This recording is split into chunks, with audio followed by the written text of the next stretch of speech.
এই সরকারের আমলে কি আপনি পুরো সাজাটা পার হওয়ার পরে পার হলেন? এই সরকার পরিবর্তন হলো বলে আসলেন, আপনি আপনার প্রভাব খাটিয়ে বের হলেন, গাছ বিক্রির নামে ২,২৫৮ কোটি টাকা আত্মসাৎ, এর মধ্যে ঋণপত্র এলসি হিসাবে ৫৬,১৯,১৯,০৪০ টাকা এবং পাচারের আরো $২,০৬,০০০ রয়েছে। এই বিপুল অঙ্কের টাকা এখন কোথায় কিভাবে?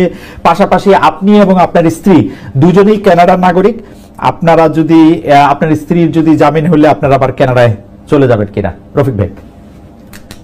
দেখেন, প্রথম কথা হচ্ছে আমাদের বিরুদ্ধে অর্থ আত্মসাৎ না, অর্থ পাচারের মামলা, অর্থ পাচার প্রতিরোধ আইনের মামলা হয়েছে। সেখানে এইভাবে দেখিয়েছে আমরা যে ট্রি প্ল্যান্টেশনে যে টাকাটা সংগ্রহ করেছি এমএলএম পদ্ধতিতে, সেই পদ্ধতিটা অবৈধ। তাই সেই পদ্ধতিতে যত অর্থ আমরা গ্রহণ করেছি সব অবৈধ অর্থ হওয়ার কারণে আমরা যত জায়গায় বিভিন্ন কোম্পানিতে আমরা বিনিয়োগ করেছি, আমরা বেতন নিয়েছি, আমরা কর্মচারীদেরকে বেতন দিয়েছি, বহু লোকের কমিশন দিয়েছি। বিশেষ করে এখানে 733 কোটি টাকার উপরে কমিশন দেওয়া হয়েছে বিনিয়োগকারীদেরকে। পুরো টাকাটাই তারা বলতেছে মানি লন্ডারিং। আমি কিন্তু 410 কোটি টাকা এনবিআর কে ট্যাক্স দিয়েছি, এটাও মানি লন্ডারিং। খেয়াল করতে হবে আপনাকে, এখানে কোনো টাকা আত্মসাৎ হয় না। আমাদের কোনো পরিচালকে আত্মসাৎ করেছে মর্মে আমাদের অ্যাকাউন্টে টাকা গিয়েছে, এটা দুদক প্রমাণ করতে ব্যর্থ হয়েছে, এটা হয়নি। এখন কথা হচ্ছে তাইলে সাজাটা কিভাবে হলো? সাজাটা হয়েছে আমরা এটার জন্য রেসপন্সিবল, কথাটা খেয়াল করেন। আমরা এমএলএম পদ্ধতিতে এই ব্যবসাটা চালিয়েছি। এখন এমএলএম পদ্ধতি কি? সেখানে বলতে চাইছে দুদকের উকিল যে এমএলএম পদ্ধতি তৎকালীন সময় অবৈধ পদ্ধতি ছিল। এবং এখানে কিন্তু জজ সাহেবের সামনে আমাদের যে এসারলক সমাজে আমাদের বিজ্ঞ আইনজীবী উনি বলেছেন তৎকালীন সময় যে এমএলএম অবৈধ ছিল এই মর্মে আপনাদের কোনো নথিপত্র আছে কিনা, বলে নাই। তাহলে শুনেন এখন সাক্ষী কি বলতেছে, বাদী। উনি বলতেছে উনি ম্যাথামেটিক্সে ইউনিভার্সিটি থেকে মাস্টার্স করেছেন, উনি ওনার জ্ঞান দিয়ে বুঝছেন যে এমএলএম একটা অবৈধ ব্যবসা। এই হচ্ছে ওনার উত্তর। আপনি বলবেন যে আমি এটা সত্য মিথ্যা বলতেছি, প্রমাণ কি? জাস্ট উনি কি বলেছে, ওনার টেস্টিফাই যে জিনিসটা প্রিন্টেড আছে, উনি তো সাক্ষী দিয়েছেন, এটাতে সব কম্পোজ হয়েছে। আপনি এগুলার কপি দেখেন, আপনারা দেখবেন হাস্যকর উত্তর দিয়েছে। তো এখানে কিন্তু আমাদের বিরুদ্ধে কোনো কিছু অর্থ আত্মসাতের প্রচার বা হয়নি, প্রমাণ হয়নি। যেটার জন্য আমাদেরকে সাজা দিয়েছে, আমার বউয়ের অ্যাকাউন্টে কোনো টাকা যায়নি, আমার অ্যাকাউন্টে যায়নি। তাইলে কিভাবে সাজা দিল? বাংলাদেশ ব্যাংক একটা রিপোর্ট দিয়েছে যে আমি এবং আমার ওয়াইফের অ্যাকাউন্টে 11 বছরে টোটাল যৌথ অ্যাকাউন্টে 81 কোটি টাকা লেনদেন হয়েছে, কথাটা খেয়াল করেন। সেখান থেকে আমরা 71 কোটি টাকা উঠিয়ে খরচ করেছি, আর 9 কোটি টাকা স্থিতি আছে।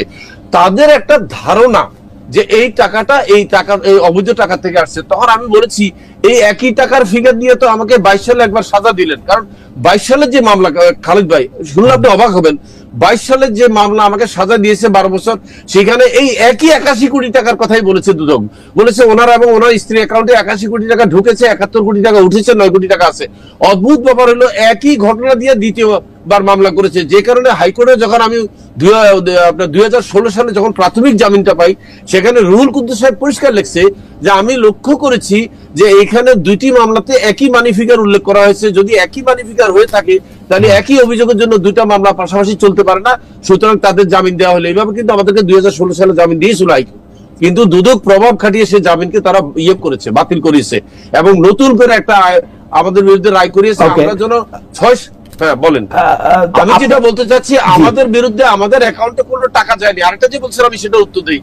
আমার ওয়াইফ বা আমরা কিন্তু কানাডার নাগরিক 2000 সালেও নয়, যখন কোম্পানি শুরু হয়। আমরা 93 সাল থেকে নাগরিক।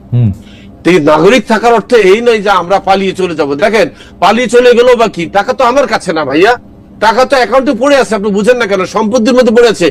আমি রফিকুল আমিন পালায় যাওয়ার কথা বলতেছেন কেন? আমি একটা সুন্দর ব্যাখ্যা দিই। ধরেন কোন একটা দৈবাত অ্যাক্সিডেন্টে রফিকুল আমিন এবং তার স্ত্রী মারা গেছে, তাই বলে কি লোকজনের টাকা তারা পাবে না? অবশ্যই পাবে।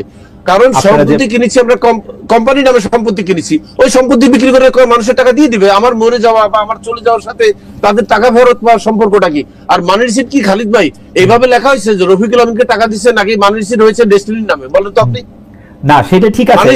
আমার এখানে দুইটা প্রশ্ন। একটা প্রশ্ন হচ্ছে যে আপনি মারা যাওয়ার কথা বললেন বা আপনি চলে যাওয়ার কথা বললেন, আপনি যে এতদিন কারাগারে ছিলেন, আপনাকে যারা বিনিয়োগ করেছেন, আপনার কথা শুনে যারা উৎসাহী হয়ে গাছ কিনেছেন বা গাছে বিনিয়োগ করেছেন, তারা কি তাদের টাকা পেয়েছেন? আসলে তারা পাবেন, কিন্তু আইনি কেন বুঝতে হবে আপনাকে।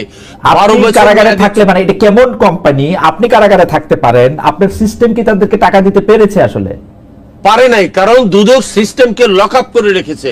দুদক সমস্ত ব্যাংক অ্যাকাউন্ট বন্ধ রেখেছে, ট্রি প্ল্যান্টেশনের এবং দেশের সকল কোম্পানির সমস্ত সম্পত্তি তাদের কাস্টডিতে নিয়ে গেছে দুদক। শুধু নিতে বাকি রাখছে আমার বাচ্চাগুলোকে কাস্টডিতে তারা নেয়নি। দুদক মহা অন্যায় করেছে তৎকালীন সময়। এই সরকারের আমলে যে দুদক ছিল, এই দুদক আমাদের প্রতি নির্যাতন। আপনি আমি এটার প্রতিবাদ জানাই। সরকার পরিবর্তন হওয়ার ফলেই কি আপনি বেরিয়ে আসতে পারলেন?